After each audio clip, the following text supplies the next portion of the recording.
Our next story is all about the culture war. And the culture war, which has come to the doorstep of Professor Corinne Fowler of the University of Leicester for her work on as an editor. Rather, of the National Trust's recent interim report on its properties, which has investigated the links between Britain's countryside and Britain's colonial history. Her research project entitled Colonial Countryside, which invites students to explore these connections and add their voice to the narrative, has also been under fire.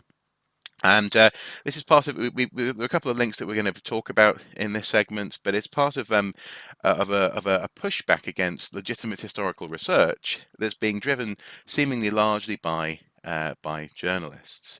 Simon Heffer of the Telegraph said the report is full of woke prejudices, while Dominic Sandbrook of the Daily Mail considers it to be intellectually fraudulent.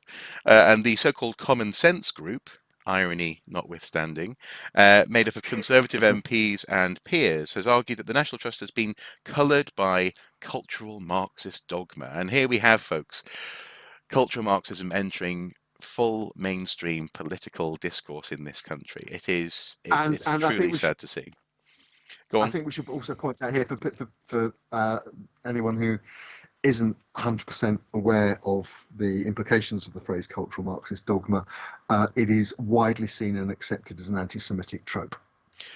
Well, yes, it So, has its roots in the Third Reich, cultural Bolshevism, absolutely, it was called. And absolutely. as I have rather ironically pointed out in a video that I did earlier this year when I was particularly annoyed at this notion of cultural Marxism, um, it actually, funnily enough, in order to buy into the notion of cultural Marxism, you have to believe that different societies have different amounts of, shall we say, um, uh, uh, assets to lose, cultural currency, different wealth values that cultural Marxism, a little bit like a basic understanding of Marxism might presume, is all about spreading the wealth and making everyone equally poor, as some people might say. The same goes for cultural Marxism. This idea that some cultures, by denigrating those cultures, you spread the cultural wealth and you make everyone equally poor. The irony is, though, is that in order to buy into that, you have to start off from the fundamentally far right wing perspective that there are some cultures that are supreme and that have something to lose. Yeah. It's projection, I suppose, is what I'm saying, from people with a very particular political point of view onto the rest of the world. And in this instance, it's definitely come home to roost in Mm. Leicester. It's also even made it into Parliament as well. On the 12th of November, Jacob Rees-Mogg declared we should never bow to the activists who want to scrub our history bare and start from year zero. Mm. Now, the irony is here that in talking about the past, you're going to find things that are new or nuances that are not known to everyone. And this idea of Mm. starting from year zero is precisely the opposite of what this sort of work is doing. I can see that you're itching to dive in. Go ahead. Well, I'm just itching to dive into I okay, the shortcut the shortcut the argument. I'm bringing in the Blackadder principle, the great piece of historical analysis about the alliance system leading up to the First World War. It established the principle that there was just one problem with this particular agenda. It was bollocks. And You've got to do the Rowan Atkinson bollocks. It was bollocks. Yeah. because yeah, first of all that Professor Fowler and the people who've worked on that report have done is go back and look at historical evidence and then make that evidence public. There's nothing new here. There's not an agenda here. It's a part of that historical narrative, right? Mm-hmm. It's a part that has maybe overlooked in the past. That's the argument for undertaking this work, because yes, the past is another country, to quote that particular literary source, but and they do things that different there. They did do things different there. And it's beholden to us to understand that they did things different there. Mm. And our understanding of what they did different there changes from decade to decade and research project to research project. And what this is a token of living research in an organisation, in this case the National Trust, trying to respond to the world in which it exists now, not the world which certain people would prefer it inhabited, even if that world never existed. Mm. Mm. Um, Look, this culture war is something that No, has no, been no, no, no, no, no, invented. no. It's the culture war. Go ahead. Okay, this culture war. There you go. Yeah, yeah. It's sinister. The Yeah, the culture war is something that was created by the alt-right in the United States, people like Steve Bannon, um, who wanted to create to mobilize a base of voters and people to pay them money, Mm. by saying that their culture was under threat from people who weren't them. Yeah. And it's For example, you and can't say it Christmas anymore. This kind of thing. exactly the idea that everybody has to celebrate Winterval because we can no longer use the term Christmas, Yeah. which will be coming as a shock to people who also celebrate Hanukkah and the other festivals that take place around the turn of the around the midwinter solstice, Hmm. which pretty much every culture has a midwinter solstice festival. Yes.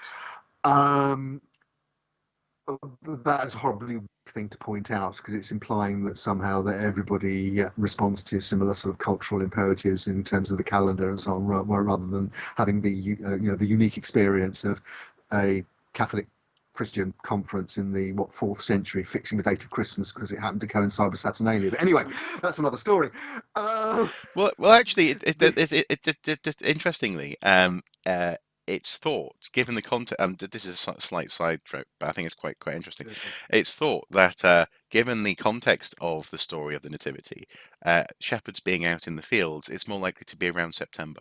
So, exactly. closer to when I was born is basically what I'm getting at. So, Yeah, exactly. yeah. Yeah, look, it's and just the names that have been quoted there, people like Jacob Rees-Mogg. This is a political agenda masquerading as a plea for historical rigor. It's Yeah. it is nonsense. In fact, it's an attempt to steer and in some cases censor perceptions of the past for political reasons. Mm. Because if you accept, for example, that Shugborough Hall, which is one of the cases buildings that has been mentioned here, Hmm. which was the seat of the Anson family in the West Midlands, was somehow funded by investments in the West Indies, which were literally on the backs of enslaved African people. Hmm. That is somehow devaluing the culture and traducing the past. It's not. It's adding a layer of understanding to the past. We Mm. can't change it, but if you try and censor that particular aspect of the past, then you also censor the ability to ask questions that black people can legitimately ask, like, for example, why are we underrepresented in cultural and political areas and the media? Why are young black men more likely to be stopped and searched than young white men, and so on and so on and so on. Well, but You're trying to disarm questions about injustice in current society by saying that there's no heritage of injustice. Well, you are, Um, but also I would say more widely, even if someone watching this, and I don't think our regular viewer would be this person, but even if someone watching this was saying, I don't care what questions black people have, there's also legitimate questions to be asked about the class system, in so much as why is it and that's how is it that these houses have literally lorded it over people for so long, and that's absolutely, built into yeah. the history. And actually, funnily enough, if you buy into Jacob Rees-Mogg's plea, you are buying into the notion that somehow there are just some people and some families and some places that are just beyond scrutiny. They are better than you, really, and to ask questions about them is rewriting history. It's I think no matter where you come from, unless you are an aristocrat, you should be invested in asking new questions about the past, or in this instance, just analysing the data that's already there in ways that are more. They're not more relevant. That's the wrong phrase. In ways that that don't buy into previously held surface level narratives. This is the Absolutely. granular stuff of history. It's Absolutely. not agenda driven in that sense. Um, And it is deeply ingrained because I mean, again, personal experience, but I remember singing, jolly beautiful Victorian hymn, All Things Bright and Beautiful, when I was a kid at school. I mm, went to a Church of England primary school. mm, The verse in that, which isn't sung anymore, is was it the rich man at his castle, the poor man at his gate? God made them high or lowly and ordered their estate. yes, yeah. It's all, we This is can't the control order this of because it's God's will. things. Yeah. Exactly, it's God's will. Mm, Yeah, and that's what that kind of assumption lies behind this kind of argument. It's really interesting, how many the Telegraph has led the charge on this, mm. The and it's Tory becoming an graph. increasingly. The Tory graph is the joke, Yeah. as opposed to the Daily Hile, Mm. which is the Daily Mail, for reasons which we'll go into another day when we talk about the 1930s and the support for the then German regime that the Daily Mail expressed in its Well, editorial no, columns. to be fair, they were being Um, patriotic. They were supporting homegrown fascists. So, that's true, actually. Yes. Hurrah for the black shirts! The famous Northern article. So, indeed, yeah. um, we're not. Thankfully, we're not quite there yet with the Tory graph. No. But how many? Yeah, they ran front page stories about how the Charity Commission was going to investigate the National Trust for politicising its charitable aims. Mm. How many people do you think complained to the Charities Commission and called for that kind of investigation? Oh, and the thing is, you told me the number and I've forgotten. I'm going to say Yeah, and I'm going to tell you now. no, no, no. Okay. No, I'll go low. I'll go low. 15. No, it was lower than that. Lower than The that. magazine Third Sector did an FOI to the Charity Commission asking how many people had complained to the Charity Commission and asked for an investigation of the National Trust over this particular angle Hmm. to its work. The answer came back 3. Would it be the 3 people that have been complaining in the newspaper? Well, And they didn't say whether it was Dominic Sandbrook, William Jacob Rees-Mogg, so, but no, I mean, this is a confected story, hmm, and but what it is, it's the Conservative Party playing to what it thinks is its base, as the term now is. It's the people in the quotes red wall constituencies, the white working class voters who hmm, think that their culture is under threat from wokeness hmm, and the EU, and that it's the same people who last weekend, Millwall footballers took the knee at the beginning of the match, hmm. and their own supporters booed them. Right, right. It's caused, and it's caused a real row because, and it's been pointed out, that those same supporters who booed people taking the knee to support the cause of justice for black people and the Black Lives Matter campaign, would cheer those same black footballers who, For scoring a if they goal. scored a goal. Yeah. Mm. And it's that disconnect, that logical disconnect, in that that there's a knee jerk. You know, the argument is, how is it that not wanting black people to be murdered by the police is somehow a racist act against white people? You know. And I think the answer is obviously complex, but I was tied up in this notion that somehow there's a little bit like what we've just been talking about. Actually, there is a limited amount of pie that's there to be handed out, and this pie has been graciously bequeathed to us, handed down to us. It's been given to us by those who are our betters, and this pie can only be shared with people so many times. And so, if we give a slice of pie to people who aren't Millwall fans, for example, then that means that there's less pie for everyone else, for people, for example, who are Millwall fans. Again, it's all connected. This notion of, and actually, once again, I would encourage people to have a cursory glance at anything that Akala has done on this. Race and Mm. Class in the Ruins of Empire is a very good book, well worth looking at, and it is connected. This game that is played, whereby people who all have less are encouraged to fight with each other, based on relatively arbitrary distinctions that are encouraged by people who have more, is one of these messes that so long as it continues, the core issues aren't actually being addressed. And actually, Yeah. it's funny how then it leads to other distractions. So, for example, we have additional links that we have in this segment, linked with Culture Secretary Oliver Dowden, or as you often Sorry, uh, it's just you putting the words culture secretary and Oliver Dowden in the same sentence. It's sort Yep. sorry, it just Is does it is something it to me. is it the increasingly satirically named Culture Secretary Culture secretary. Oliver Yeah, Dowden? Okay. exactly. Yeah, Um, exactly. Yeah. Suggesting that the most recent series of The Crown, season 4, I believe, should have a content warning at the beginning of each episode, telling everyone that this is fiction, reminding people that this is fiction. Because well, because, and I'm again, sorry. this is where that strange tension comes in, isn't it? Because on the one Yeah, hand, there's this desire to protect something, but on the other yeah, hand, there's the assumption by people with power that everyone else is a bit thick and that they can't yeah. figure it out for But themselves. it's more than just that because Hmm.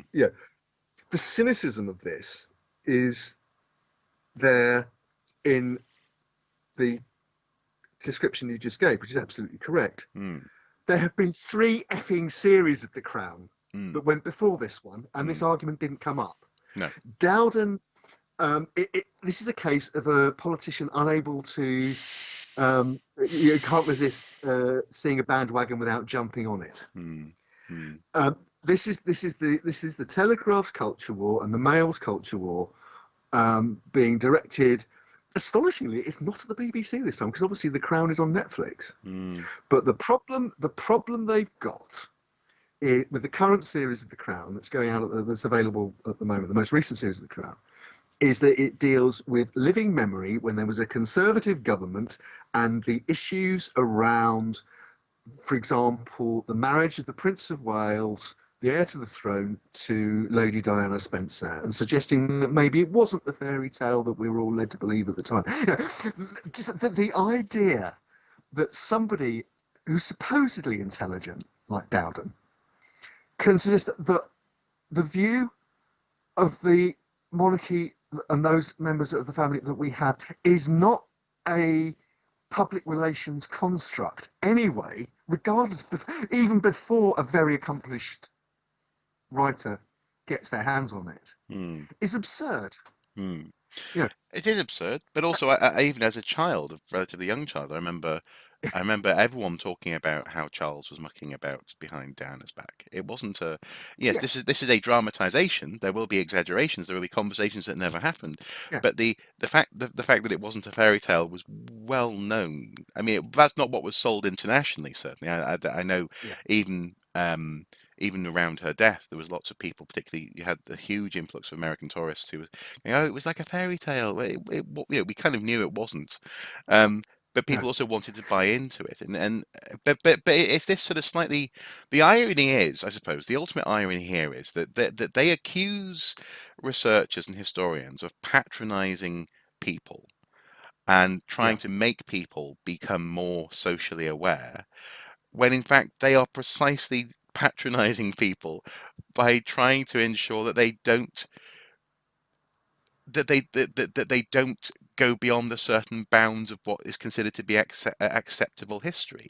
It's fascinating that people will accuse, for example, you and I'm sure, we've definitely had comments on a video from last month, accusing us of being part of a move to control people, and yet it's precisely the people who want you to be controlled who are pushing this woke narrative, sorry, this anti woke culture war narrative. It's yeah. amazing. It's absolutely amazing. And I suppose to sort of bring this back and to maybe sort of move towards rounding it off.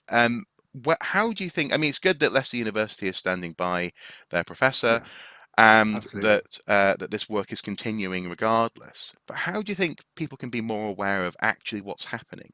Because in this instance, three complaints led to a month-long drama, which eventually made its way all the way to the top of the agenda. People on LBC were talking about it, and so on and so forth. When it's just three Yeah, people, you know, moaning about having to learn something a bit more when they go and visit a National Trust property. Or even, actually, to be honest, they don't even have to. They can ignore the display and go and have their scone. No one's forcing them to do yeah. anything. But anyway. No, no. I think the danger here, and here we go back to Oliver Dowden, the increasingly satirically named culture secretary, or the Ken Doll of the cabinet, Mm, as I like to think of him sometimes, um, whose background is in PR. mm, Um, so he knows exactly what he's doing, mm, and this comes on top. This attempt to interfere with Netflix editorial policy comes on top of a similar, and actually perhaps even more insidious attempt to control museums' curatorial policies mm, by insisting that museums in receipt of government funding through the Arts Council and other bodies clear their comments about, for example, Black Lives Matter and the response to uh, dark heritage of slavery, and so on, with the Department of Culture, Media and Sport. mm, That's an attempt to impose a central, and in fact, he went as far as to say that for example, the government's policy was not to remove statues of contested figures like Edward Colston in Bristol. mm, mhm, That is a direct interference with what are supposed to be independent bodies, and is mm, basically saying, "Nice museum you've got there. Shame if anyone stopped funding it." yeah. It's a really dangerous slope to be at the top of, So and do you think that's therefore? why. Do you think therefore that Go on, sorry. the key therefore is to just try and, when this sort of story comes up, try and see it in that sort of vein, in this idea of what is it that they're trying to move towards in Mm, terms of public policy, and also presumably financial implications of that as well. yeah, and look, I mean, Netflix is a big enough organisation that they have quite rightly told Dowden to basically take a hike. Yeah. That they're not going to put a disclaimer in the front of at the front of every episode of The Crown. It is billed as a drama apart from anything else. Mm, And a national treasure that she is, an Oscar winner for playing Queen Anne. I think the clue is in the fact that she played Queen Anne before. Olivia Colman isn't the Queen; she's an actor, and she is performing somebody else's lines that have been written for her. mm, mm. It's. It, is Dowden going to insist that the next time the Royal Shakespeare Company produces Richard III, they put a disclaimer in front saying Shakespeare actually was this is a drama and isn't in fact Yeah, Shakespeare that wasn't that's actually how absurd. present. Yes. Shakespeare wasn't actually present at the Battle of Bosworth, and therefore any suggestion that the king was visited by the ghosts of the people he'd murdered the night before the battle is the figment of of an artist's imagination. It's nonsense. It's nonsense, but it's deeply patronizing But it's nonsense. danger.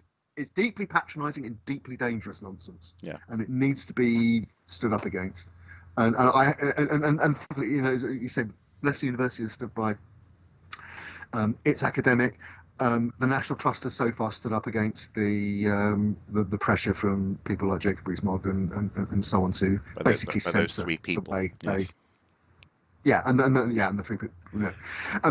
And also, again, there will be something seriously wrong with the country even if the Charities Commission ran an investigation, and they denied there was an investigation running, in fact. Hmm. Um, but even if the Charities Commission did run an investigation, uh, the one of the roles of the National Trust, according to its governing documents, is that it's an educational charity, Hmm. and therefore researching and then communicating findings of research about its own collections is one of its duties. It's not something it's not supposed to do. It's something it's absolutely supposed to do. Mm. Yeah. Yeah. And crucially, you can get your scone anyway. You don't have to read any of it. Or your jam, Or your jam, or this time of year, your calendar. your calendar. Yeah. In fact, your nice sort of bathroom National Trust branded smellies, for going back to the topic earlier on in the show. Absolutely, yeah, yeah, and a nice Yeah, blanket as well, a lovely blanket. indeed. I'm obsessed with those National Trust blankets. I am because I know precisely where they're made. In Wales is brilliant. Um, Yeah. and undoubtedly we'll return to this at some point because people won't, keep on being very loud in the media. So I guess, Unfortunately, I think the landscape we're all working within at the moment is changed, and yeah, these arguments are going to come back yeah, time and again as people try and provoke confrontations. mm.